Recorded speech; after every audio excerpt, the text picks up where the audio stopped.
درنو دوستانو سلام، وخت مو په خیر. اکثریت وختونه په خپل ژوند کې دغه د قناعت مسله ډیر په تکلیف سره مخ یو. مثلا موږ کوشش کوو چې نن په یو گزاره حالت باندې خپل گزاره وکړو، په یو ډیر لږ شانو باندې قناعت وکړو، خو دغه وجدان او نفس او زړه مو بیا هوسونه غواړي، هغه قناعت نه کوي. د دې شان دپاره فقط 4 نسخې زه تاسو ته بیانوم. لومړی کوشش وکړئ ډیر ساده لباس واغوندئ.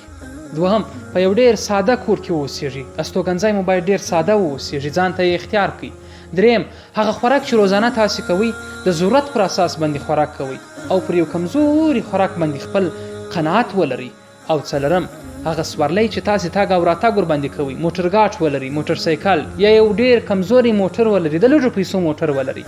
که دغه 4 شیان تاسو په خپل ژوند کې عملي کړئ او د دې تګلاره مو اختیار کړل، تاسو به په ژوند کې پر هر حالت او هر شی باندې قناعت ولرئ. که دا 4 شیان زموږ د هوسونو مطابق و، مثلا زه باید په یو پراخه ماڼۍ او ښه کوټۍ کې واوسېږم، هغه باید په لکونو پیسې ورباندې بندې وي، او زه هره ورځ باید ځانګړی خوراک وکړم، باید هره غرمه زه پیزا وخورم، زه هر ماښام باید کړایي وخورم، او بیا کله چې بنجانو پټاټې راسي هغه ماته په نظر نه راځي. دلته د انسان زړه او وجدان داسې جوړیږي چې بیا هیڅ وخت دی هغه په ژوند کې د قناعت عینه کې نشي پر سترګو کولی. که دا 4 صفتونه په ژوند کې عملي کو، د ژوند په هر حالت کې به قناعت کوو، د ستونزو په وړاندې باندې به استقامت لرو، او یو پراخ بنسټه د قناعت زندگی به ولرو. السلام علیکم ورحمت الله.